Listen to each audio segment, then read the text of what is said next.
Salut, ici Maps! Aujourd'hui, c'est l'heure de faire ma pile à lire pour le mois de novembre, update de mes lectures, et là, j'ai mon iPad avec moi parce que Dieu seul sait à quel point il y a une tonne de choses que je veux lire, une tonne de projets dans lesquels je baigne, et c'est clair que ça pourra pas tout se passer. Mais, trêve de plaisanterie, allons tout de suite voir toutes les lectures que j'ai planifiées. Alors, tout d'abord, un des gros piliers du mois de novembre, c'est Québec en novembre, organisé par Mon Coin Lecture, Karine, et son amie, c'est Y-U-E-Y-I-N.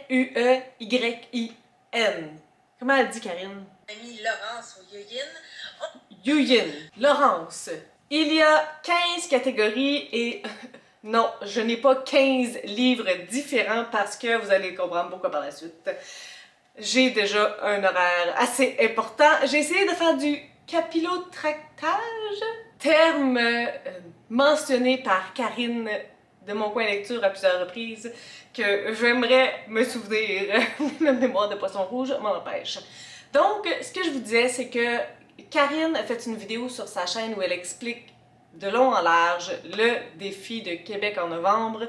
Je vous mets ça en barre d'informations parce qu'elle va pouvoir vous expliquer ça bien mieux que moi. Il y a donc 15 catégories avec des chansons québécoises et il y a comme une description associée à ça. Je vous présente en premier lieu ces catégories-là et qu'est-ce que j'ai mis à l'intérieur. On commence avec ça. La première catégorie, c'est la chanson On jase de toi de Noir Silence. On doit donc lire un livre qui est sorti en 2020. J'avais quand même quelques choix, mais j'ai décidé d'y aller avec Nullipare, collectif dirigé par Claire Legendre, qui parle des femmes qui ont décidé de ne pas avoir d'enfants.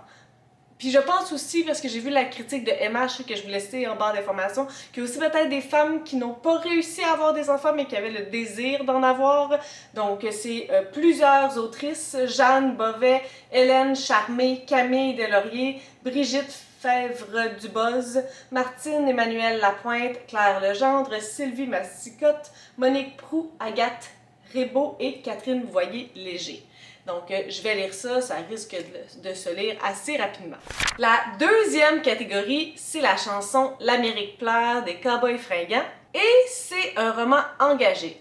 Encore une fois, j'ai décidé de capillotracter avec le livre Nullipare parce que on est dans cette ère un peu de liberté, de droit de la personne et je trouve que c'est un sujet engagé aujourd'hui parce que c'est pas une liberté qui va de soi, avoir le droit de mentionner qu'on ne veut pas d'enfants, puis c'est pas lorsque ça va être plus tard que je vais en vouloir, c'est que j'en veux pas, point. Donc j'avais un peu étiré, je pense, cette définition-là pour le livre Nullipare, encore une fois.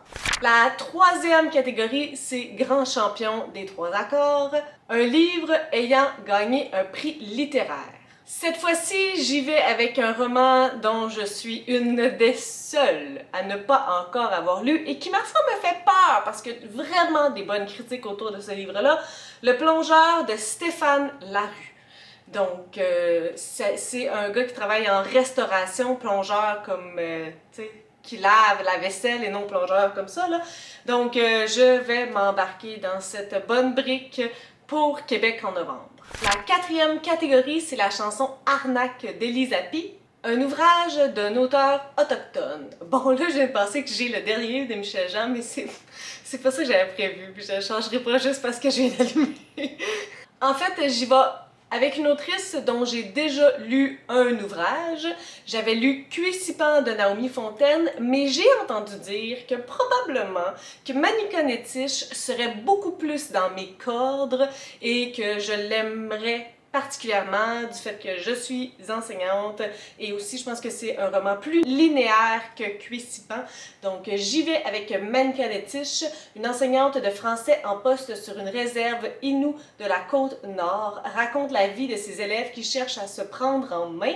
Elle tentera tout pour les sortir de la détresse, même se lancer en théâtre avec eux. Dans ses voix, regards et paysages se détachent la lutte et l'espoir. Ça fit avec mon chandail. La cinquième catégorie, c'est Tu m'aimes-tu de Richard Desjardins. Un roman où il y a de l'amour.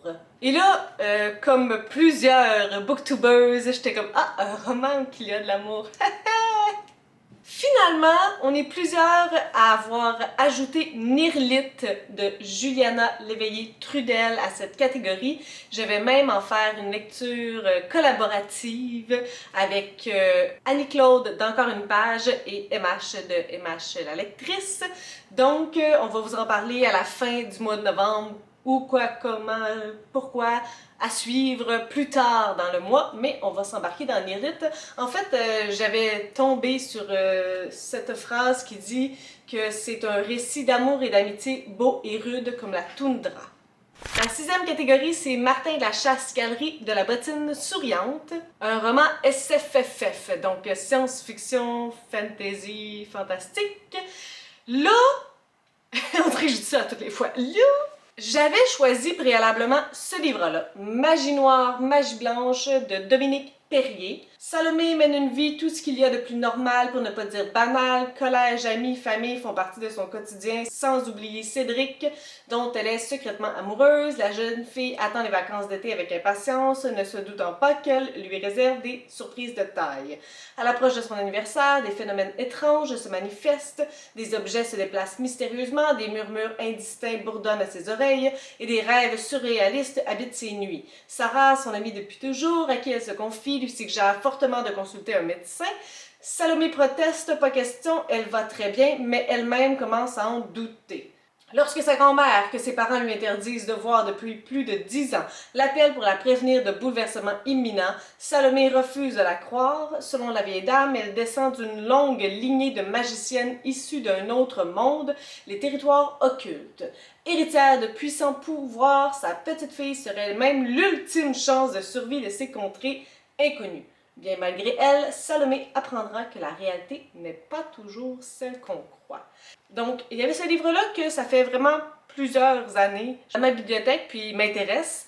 Sauf qu'au mois de novembre, j'étais supposée de lire Les Héritiers du Briacan d'Ariane Lessard, que je n'ai toujours pas lu. Le Briacan, île refuge séparée par deux royaumes qui se disputent le pouvoir.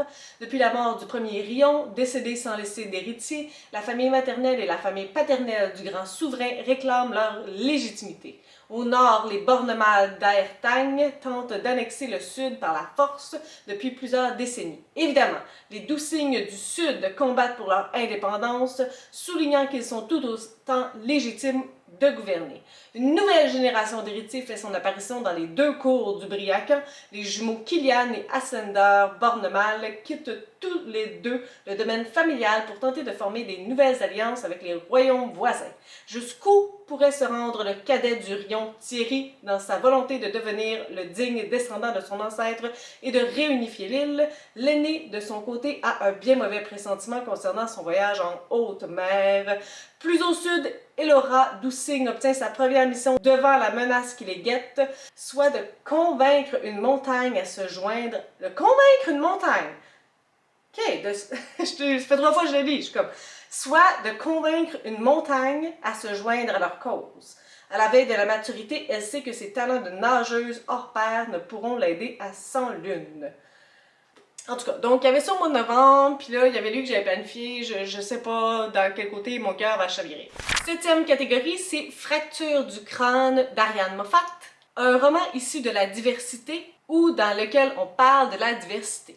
Puis là, vu que j'ai vraiment une pile ambitieuse, j'ai essayé d'aller avec des petites lectures. J'ai Ciel de Sophie Labelle, Comment survivre aux 2 prochaines minutes, qui était une suggestion en fait de Karine la bouquineuse, puis c'est écrit gros, donc j'ai embarqué ce livre-là dans cette catégorie-là.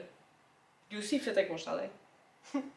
La 8e catégorie, c'est la chanson, la musique, plutôt d'Alexandra Streliski, qui est une pianiste. Un classique québécois ou un futur classique selon nous. Bon, Karine avait dit les romans avant 2000 pouvaient fonctionner dans cette catégorie-là.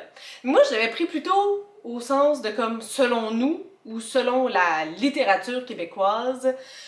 Ouais. De un, je m'étais dit peut-être Manika Netish parce que j'ai l'impression que cette autrice-là va faire partie de notre patrimoine culturel littéraire, donc tu sais, c'était un selon moi.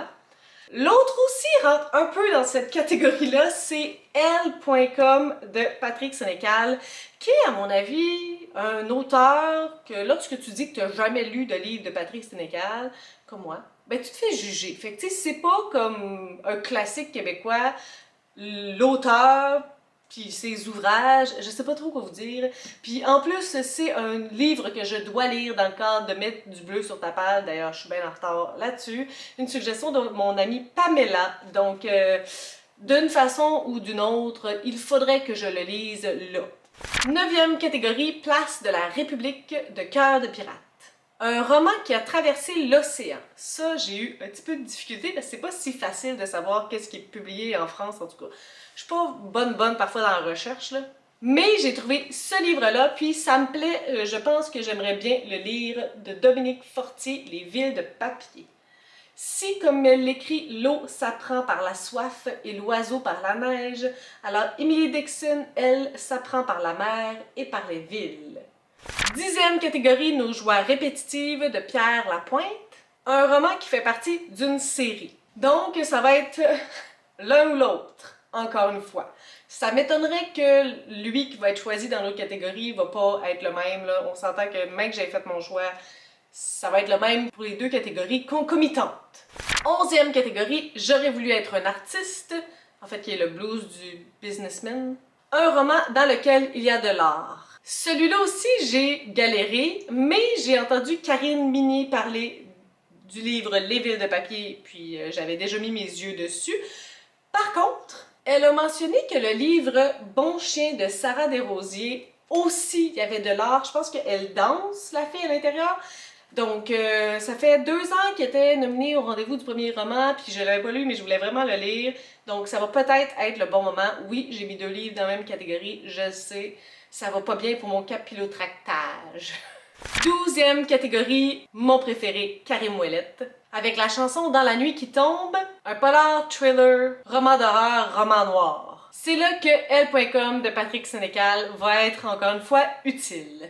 13e catégorie, TQ des Cowboys fringants. Un roman ou un album ou une BD jeunesse. Ciel de Sophie Labelle.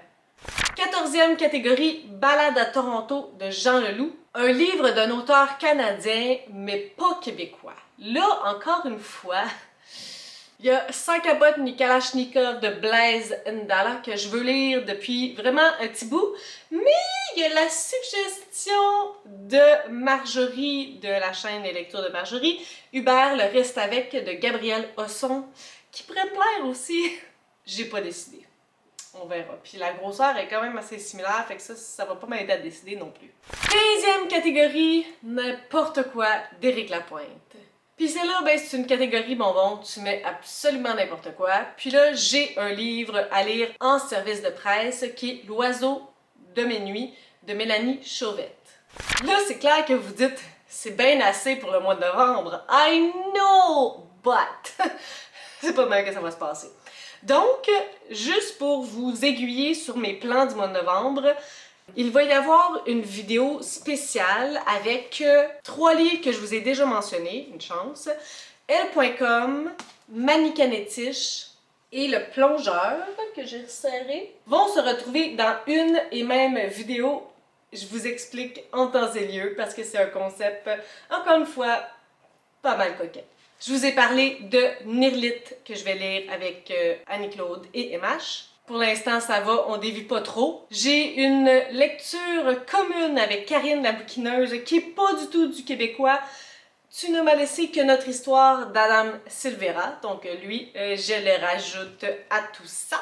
Il y a aussi les fameux rendez-vous du premier roman. Oui, j'ai terminé la section du Québec, mais pas la section hors Canada. En fait, je ne l'ai pas entamée. Il va falloir. Pour l'instant, j'ai ces 2 livres-là en main. Celui-là, c'est Il fait bleu sous les tombes de Caroline Valentini. Et Le tiers-temps de Maëlys Bessery. Donc, au moins ces 2-là au mois de novembre. Puis, il y a une autre vidéo collaborative qui est en train de s'organiser autour de ce livre-là, de ce recueil de nouvelles, le sabbat des éphémères, d'Ariane Gélina. Donc, ce sont des nouvelles fantastiques, très escales fantastiques. Plus, le prochain chapitre, Lauriane Lepage. Je vous mets sa chaîne et la présentation de son défi.